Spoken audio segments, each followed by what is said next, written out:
श्रीगणेशाय नमः। परब्रह्मात्मने नमः। वेदपुरुषाय नमः। महासरस्वत्यै नमः।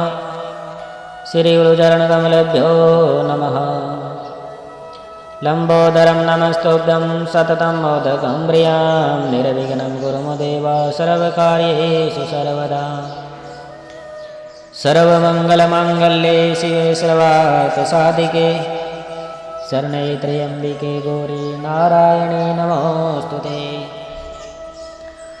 वन्दे देवीं उमापतिं सुरगुरुं वन्दे जगत्कारणं वन्दे वनगभूषणं मृगधरं वन्दे पशूनापतिं वन्दे सूर्यजगाशवहिनयनं वन्दे मुकुन्दं प्रियां वन्दे भक्तजनाश्रयं च वरदं वन्दे शिवशङ्करम् सच्चिदानन्दरूपाय विश्वोपत्यादिहेतवे तापत्रविनाशाय श्रीकृष्णाय वयं नमः।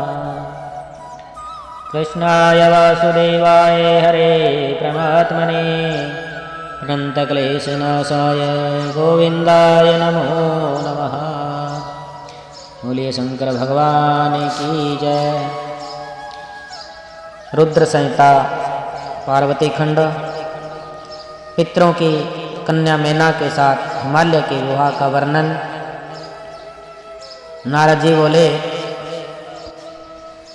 हे ब्राह्मण, अपने पिता के यज्ञ में शरीर का त्याग कर दक्ष कन्या सती देवी जगदम्बा किस प्रकार हिमालय की पुत्री बनी और किस तरह अत्यंत उग्र तपस्या करके उन्होंने शिवजी को पति रूप में प्राप्त किया, मेरा यह आपसे पूछ रहा हूँ, आपसे विशेष रूप से बताइए। ब्रह्मा जी बोले, हे मुनिश्रेष्ठ, आप शिवा के परम पावन दिव्य सभी पापों को दूर करने वाले कल्याणकारी तथा उत्तम चरित्र को सुनिए। दक्ष कन्या सती देवी जब प्रसन्नचित होकर शिवजी के साथ हिमालय पर्वत पर लीला पूर्वक क्रीड़ा करती थी, उस समय मात्र प्रेम से भरी हुई हिमालय की प्रिया मैना संपूर्ण सिद्धियों से युक्त यह मेरी पुत्री है, ऐसा समझकर उनकी सेवा में संलग्न रहती थी। दक्ष कन्या सती देवी ने जब पिता दक्ष के द्वारा अपमानित होकर क्रोधित हो यज्ञ में अपना शरीर त्याग दिया, उस समय हिमालय प्रिया मैना शिवलोक में स्थित उन भगवती सती की आराधना करना चाह रही थी। उन्हीं के गर्भ से मैं पुत्री के रूप में उत्पन्न हूँ, ऐसा हृदय में विचार करके शरीर का त्याग करने वाली सती ने हिमालय की पुत्री होने के लिए मन में निश्चय किया।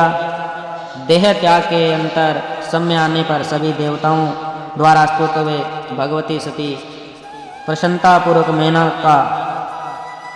मैना की पुत्री के रूप में उत्पन्न हुई।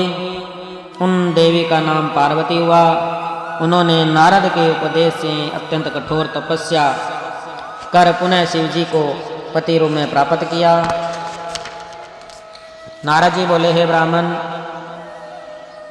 आप मुझसे मेनका की उत्पत्ति, उनके विवाह तथा चरित्र का वर्णन कीजिए, जिससे भगवती सती ने पुत्री के रूप में जन्म लिया। वे मेनका देवी धन्य है, इसलिए वे पतिव्रता मैना सभी लोगों की मान्य और धन्य है। ब्रह्मा जी बोले, हे नारद, आप पार्वती की माता के जन्म, विवाह एवं अन्य भक्तिवर्धक पावन चरित्र को सुनिए। हे मुनिश्रेष्ठ, उत्तर दिशा में पर्वतों का राजा हिमालय नामक महान पर्वत है, जो महातेजस्वी और समृद्धिशाली है। जंगम तथा स्थावर भेद से उसके दो रूप प्रसिद्ध हैं। उनमें सूक्ष्म स्वरूप का संक्षेप में वर्णन कर रहा हूँ। वह पर्वत रमणीय एवं अनेक प्रकार के रत्नों का आकार खान है, जो पूर्व तथा पश्चिम समुद्र के भीतर प्रवेश करके पृथ्वी के मानदंड की भांति स्थित है। वह नाना प्रकार के वृक्षों से व्याप्त है, अनेक शिखरों के कारण विचित्र शोभा से संपन्न है और सुखी, सिंह, व्याघ्र आदि पशुओं से सदा सेवित रहता है। वह हिम का भंडार है, अत्यंत उग्र है, अनेक आश्चर्यजनक दृश्यों के कारण विचित्र है। देवता, ऋषि, सिद्ध और मुनि उस पर रहते हैं तथा वह भगवान शिव को बहुत प्रिय है। वह तप करने का स्थान है, अत्यंत पावन है, महात्माओं को भी पवित्र करने वाला है, तपस्या में अत्यंत शीघ्र सिद्धि प्रदान करता है, अनेक प्रकार की धातुओं की खान है और शुभ है। वह दिव्य रूप वाला, सर्वांग सुंदर है, रमणीय है, शैल राजाओं का भी राजा है, विष्णु का अंश है, विकार रहित एवं सज्जन पुरुषों का प्रिय है। उस पर्वत ने अपनी कुल परंपरा की स्थिति के लिए, धर्म की अभिवृद्धि के लिए और देवताओं तथा पितरों का हित करने की अभिलाषा से अपना विवाह करने की इच्छा की है।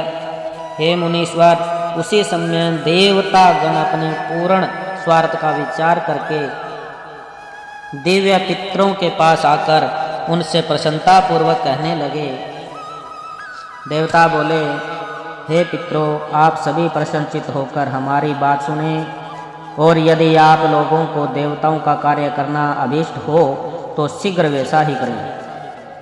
आप लोगों की मेना नामक जो ज्येष्ठ पुत्री प्रसिद्ध है, वह मंगल रूपिणी है। उसका विवाह आप लोग अत्यंत प्रसन्नतापूर्वक हिमालय नामक पर्वत से कर दीजिए।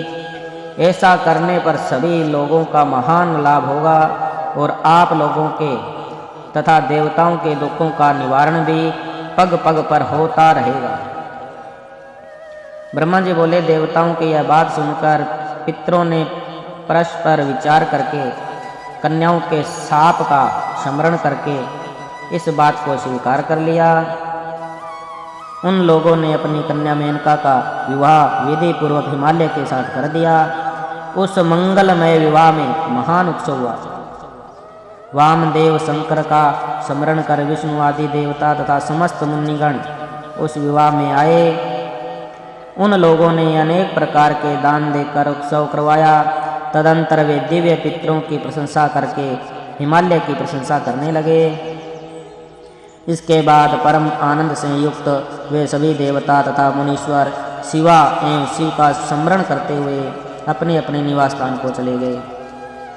उधर पर्वतराज हिमालय भी अनेक प्रकार के उपहार प्राप्त कर उस प्रिया मेनका के साथ विवाह करके अपने घर आए और परम प्रसन्न हुए। ब्रह्मा जी बोले, मुनीश्वर, मैंने मेनका के साथ हिमालय के सुखद पवित्र विवाह का वर्णन कर दिया।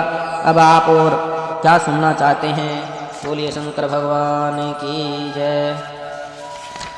ओम नमः शिवाय, ओम नमः शिवाय, हर हर भोले नमः शिवाय, नमः शिवाय, ओम नमः शिवाय, हर हर भोले नमः शिवाय। जटाधराय शिव जटाधराय, हर हर भोले नमः शिवाय।